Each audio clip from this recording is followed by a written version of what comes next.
දෙමළ ජනතා අරගලයේ වාමාංශික ප්‍රවණතාවය නියෝජනය කරන සහෝදරයෙක් සමාජික ක්‍රියාකාරීකෙක් දේශපාලන විශ්ලේෂකයෙක් ටී මధుසූදනන් සහෝදරයා මම ඔහුට ආරාධනා කරනවා බාහුව වෙනුවෙන් අදහස් දක්වන්න මතකයන් අලුත් කරන්න.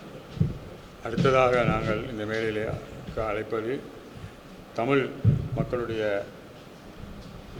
விடுதலை, அதேபோன்று தமிழ் மக்களுடைய சுயநிர்ணய உரிமை தொடர்பாகவும், அதுபோன்று தமிழ் மக்களுடைய விடுதலையை இடதுசாரி கோணத்திலே ஒரு அரசியல் பயணத்தை மேற்கொள்வது எப்படி என்ற ஒரு அரசியல் விஞ்ஞாபனத்தில் தன்னை அர்ப்பணித்துக் கொண்டிருக்கின்ற சமூக செயல்பாட்டாளரான திரு மதுசூதனன் அவர்களை அன்போடு அழைக்கின்றோம். இந்த விக்ரமாவு அவர்களுடைய இந்த நினைவு ஒட்டி அவருடைய சில சிந்தனைகளை பகிர்ந்து கொள்வதென்ற வகையிலே இங்கு முன்னால் நிற்கின்றேன். இந்த මේ අවස්ථාවේදී ප්‍රභාව සෝදයාගේ මේ අවුරුද්දන නිමිත්තෙන් අපි මේ සාකච්ඡා කරන මේ සාකච්ඡාවට සහභාගී වෙන මම සතුටු වෙමි. விக்ரமாவனுடைய இந்த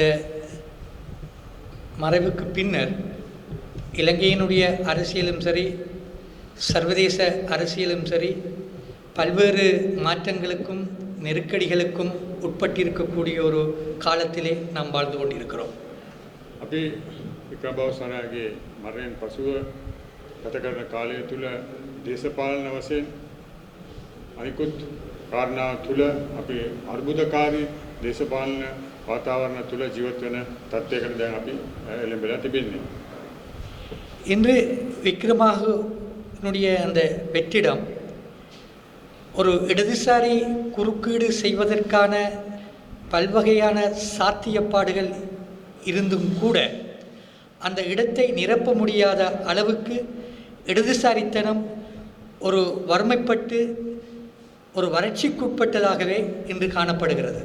අද බෞද්ධයාගේ ඉඩස ප්‍රවීම සඳහා කිසිදු වාමාංශික නායකයෙකුට නැත්නම් එවැනි ඉඩස පුරවන්න පුළුවන් දේශපාලන නායකත්වයක් නැති අභාවික තත්ත්වයෙන් අපි මේ මොහොතේ ගත කරමින් සිටිනවා. இன்று இந்த காலம் இலங்கையிலே 83 ஜூலை கலவரத்தை ஒட்டி ஒரு 42 ஆண்டுகள் பல்வேறு அனுபவங்களை முகங்கொடுத்த ஒரு இலங்கை சூழல். අද ජූලි කලවල සම්බන්ධයෙන් අවුරුදු 42ක ඉතිහාසය ගැන කතා කරන අවධියක අපි සිටින්නේ. இன்று இந்த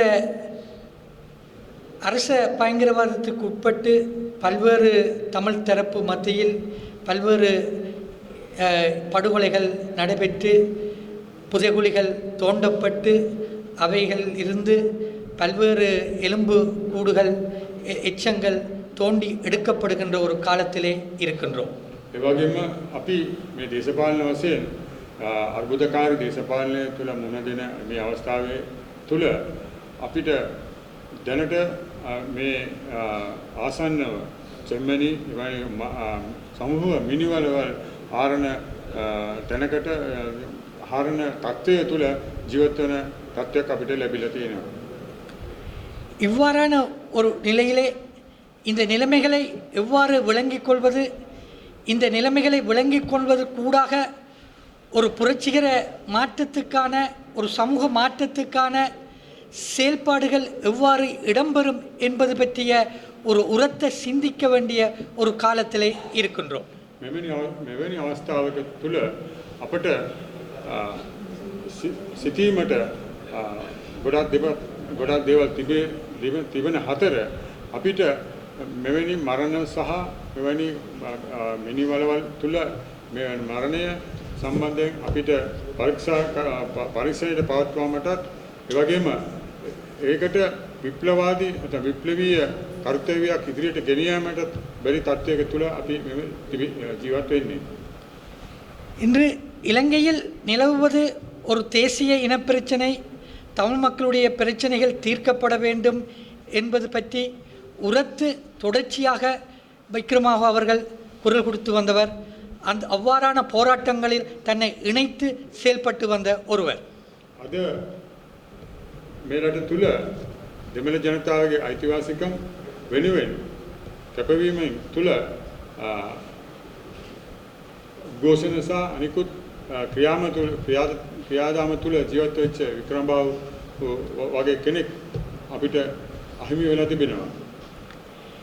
இவ்வாறு செயல்பட்ட விக்ரமாகவனுடைய அந்த செயல்பாட்டு தளம் இன்று ஒரு தேங்கி போயிருக்கக்கூடிய அல்லது இந்த ஏற்பட்டு வருகின்ற மாற்றங்களை உணர்ந்து அதற்கு உரிய தருணங்களில் தனக்கு குறுக்கீடு செய்து கொண்டிருக்கக்கூடிய அந்த குரல் குறைந்து கொண்டிருக்கக்கூடிய ஒரு சந்தர்ப்பத்திலே நாம் எவ்வாறு அந்த குரலை ஓங்கி ஒழிக்கப் போகின்றோம் என்றதை நாம் ஒவ்வொருவரும் எங்கள் மனச்சாட்சியுடன் கேட்டு பார்க்க வேண்டிய ஒரு நிலை.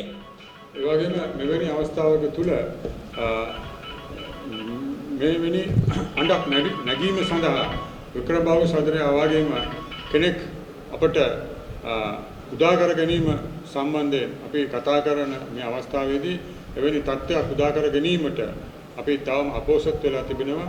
නමුත් එවැනි කතිකාවක් ඉදිරියට ගෙනියම අත්‍යවශ්‍යයි කියලා අපි හිතනවා. இன்று ஒரு உலகளாவிய ரீதியிலேயும் சரி, தென்னாசிய பிராந்தியத்திலேயும் சரி, பல்வேறு நிலையிலே வலதுசாரிகளுடைய ஆதிக்கம் எழுச்சி பெற்று கொண்டிருக்கக்கூடிய காலத்திலே நாம் இருக்கின்றோம். අද ලෝකේ ගත්තාම ජාත්‍යන්තර වේවා එතන ලාංකිකය වේවා අද මේ ධනපති රාජ්‍ය තුල අපේ ජීවත් වීමට අපිට අපි මේ ධනපතියන්ගේ දේශපාලන රාමුව තුල ජීවත් වීමට තිබෙනා වූ අවස්ථාවක තුල තමයි අපි ජීවත් වෙන්නේ. இந்த வலதுசாரித்தன எழுச்சிகளுக்கு முன்னால் ஒரு இடதுசாரித்தன அரசியலை முன்வைப்பது, ஒரு இடதுசாரித்தன செயல்பாடுகளை முன்னெடுப்பது எவ்வாறு என்பது பற்றி ஒரு மார்க்சிய நிலை நின்று சிந்திக்க வேண்டிய, அதற்கான வியூகங்களை அதற்கான நடைமுறைகளை உருவாக்க வேண்டிய தேவை இன்று அவசியப்பட்டுள்ளது. අද මේ ධනපති රාජ්‍ය තුල වාමාංශික අදහස් ඇතුල් කිරීම සහ ඒ වගේම සමාජවාදී දේශ කතිකාවක් ඇති කිරීමට මෙවැනි වාමාංශික නායක සහ කතිකාවක් ආරම්භ කිරීම අත්‍යවශ්‍ය බවට තිබෙනවා. இந்த சந்தர்ப்பத்திலே இன்று அமெரிக்க ஐரோப்பிய அந்த ஒழுங்கமைவுகளை புரிந்து கொள்ள வேண்டும்.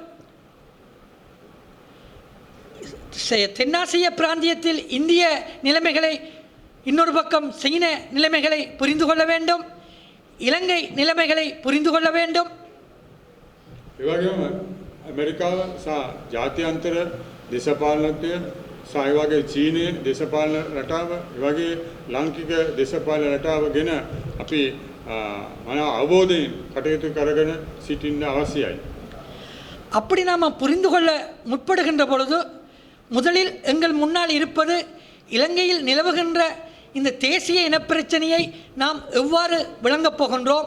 ஏற்கனவே விக்ரமாகு அவர்கள் முன்வைத்த அந்த நிலைப்பாடுகளும் அந்த செயல்பாடுகளையும் சமகால பொருத்தப்பாட்டில் வைத்து அதை மேலும் முன்னெடுத்து செல்வதற்கு எவ்வாறான அணுகுமுறைகளை நாம் முன்வைக்கப் போகின்றோம் என்பதை முதலில் நாம் கணக்கு தீர்த்து கொள்ள வேண்டி இருக்கிறது. එවැනි අවස්ථාවකදී අපිට මෙරට තුල දෙමළ ජනතාවගේ අයිතිවාසිකම් සහ වික්‍රමබාහු කරුණාරත්න මෙදිහත් වුණු මේ දෙමළ ජනතාවගේ දේශපාලන විසඳුම සම්බන්ධයෙන් කොයි ආකාරයෙන්ද අපි කටයුතු කිරීමට මෙදිහත් වෙන්නේ කියන ගැන අපි සාකච්ඡා කර යුතුව තිබෙනවා. இலங்கையில் இந்த சிறுபான்மை சமூகங்களுடைய சமூக பாதுகாப்பு, சமூக உரிமை, சமூக விடுதலை இவற்றை ஒன்றிணைத்து முன்னெடுப்பதற்கான ஒரு செயல்களம் விரிவாக்கம் பெற வேண்டிய தேவையும் அதை முன்னெடுக்க வேண்டிய நிர்பந்தமும் எங்கள் முன்னால் உள்ளது. මෙවැනි අවස්ථාවක තුල දේශපාලන වශයෙන් අපි සාකච්ඡා කරලා ඒක අවබෝධ කරමින් මේ රටේ දෙමළ ජනයාගේ අයිතිවාසිකම් සම්බන්ධව ඒක පරිවර්තනය කර ගැනීම කෙසේද කියන ගැන අපි සාකච්ඡා කරමින් ඉදිරියට යාමට අපිට මොන ආකාරයේද මේ සම්බන්ධව අපි ගත යුතු ක්‍රියාමාර්ගය සම්බන්ධවත් සාකච්ඡා කළ යුතුව තිබෙනවා. இந்த சந்தர்ப்பத்திலே இன்று செம்மணியில் தோண்டப்படுகின்ற அந்த படுகொலை செய்யப்பட்ட அந்த உயிர்களுக்கான ஒரு நியாயமான நீதியை வேண்டி நிற்கின்ற ஒரு அதே நேரம் இந்த பயங்கரவாத தடை சட்டத்தை நீக்கி அல்லது அதை நீக்கி ஒரு புதிதாக கொண்டு வருகின்றதற்கு கூட நாங்கள் எதிர்த்து ஏற்கனவே இருக்கக்கூடிய சட்ட ஏற்பாடுகளுக்குள் இந்த சமூகங்களுக்குள்ளே இருக்கக்கூடிய பிரச்சனைகளை அவர்களுக்கான சமூக நீதி ஜனநாயகத்தை பாதுகாப்பதற்கான ஒரு மாற்று அணுகுமுறைகளை நோக்கி நாம் செயல்பட வேண்டிய தேவை என்று எம்முன்னால் உள்ளது. මෙවැනි අවස්ථාවක් තුළ දැන් කතිකාවක් නැගී තියෙනවා සෙම්මනි සමූහ මිනිවැලගෙන ඒ සම්බන්ධව අපි ඒ මිනිවැල් ආරණ තත්ත්වයක් දැන් තිබෙනවා. ඒ සම්බන්ධව යුක්තිය සහ සාධාරණීය ඉටු කිරීම කෙසේදයි කියනත් මෙවැනි අවස්ථාවක තුළ අපි මේ රටේ මෙවැනි ජාතීන්ගේ ප්‍රශ්නයට මුහුණ දීලා මේගලන්ට විසඳුමක් සොයා ගැනීම සහ ඒ නීතිය තුළ නීතිය රාමුව තුළ ඒගොල්ලන්ගේ සමාජ වෙනස් කිරීම සමාජය තුළ තියෙන පීඩාව නැති කර ගැනීම සඳහා ගන්නා වූ පියවර සම්බන්ධවත් අපි සැලකිය යුතුයි. 80களுக்கு பிறகு இந்த மனித உரிமைகள் பற்றிய சிந்தனை அது சார்ந்த செயல்பாடுகள் ஒரு இடதுசாரி கண்ணோட்டத்தில் பல்வேறு விரிவாக்க நிலையில் அது வளர்ந்து கொண்டிருக்கின்ற ஒரு தருணத்திலே நாம் இன்று இருக்கின்ற பொழுதோ குறிப்பாக ஆசிய ஆப்பிரிக்க லத்தீன் அமெரிக்க நாடுகளுடைய அனுபவங்களிலிருந்து இந்த மனித உரிமை விவகாரம் தேசிய இன பிரச்சனை ஒரு விடுதலை அரசியல் இவற்றை ஒன்றிணைத்து சிந்திக்கின்ற ஒரு மாற்று பார்வையை நோக்கி நாம் செல்ல வேண்டும். அதற்கான களத்தை விக்ரமாவு அவர்கள் எங்கள் முன்னால் திறந்து விட்டிருக்கின்றார். அந்த விக்ரமாவுடைய அந்த புரட்சிகர மரபை சுவீகரித்து இலங்கைக்கு பொருத்தமான பல்லின சமூகங்களுடைய சமூக பாதுகாப்பை சமூக நீதி சமூக உரிமைகளை பாதுகாக்கக்கூடிய ஒரு மாற்று அரசியல் வழிமுறைகளை நோக்கி நாம் பயணிப்பதுதான் அவருக்கு நாம் செய்கின்ற இன்றைய கடப்பாடும் அவர்களை நினைக்கின்ற பொழுது நாம் செய்கின்ற அரசியல் செயல்பாடாகவும் இருக்கும் என்று கூறி என்னுடைய உரையை நிறைவு செய்கின்றேன். நன்றி, வணக்கம். අද 80 දශකයෙන් පසුව අපි සාකච්ඡා කරන මේ අවස්ථාවේදී වාමාංශික නැත්නම් මාක්ස්වාදයේ දේශපාලන රටාව තුළ සාකච්ඡා කරමින් මෙරට තුළ විවිධ ජනතාවගේ අයිතිවාසිකම් එවාගේ ඒගොල්ලන්ගේ අයිතිය ලබා ගැනීම සඳහා වික්‍රමබාහු කරුණාරත්න සහෝදරයා මැදිහත් වෙච්ච ඒ කතිකාව අපි ඉදිරියේ තිබෙනවා. එයා අපිට යම් මාර්ගයක් පෙන්වුම් කරලා තිබෙනවා. ඒ මාර්ග ඔස්සේ ගිහින් අපි මේ රටේ ජනතාවගේ අයිතිවාසිකම් සහ ඒගොල්ලන්ගේ නිදහස සහ යුක්තිය සාධාරණ ඉෂ්ට කිරීම සඳහා අපි සියලු දෙනාම එක්රාසි වෙලා සටන් කරමු කියලා මගේ වචන ස්වල්පයෙන් ආශා කරනවා.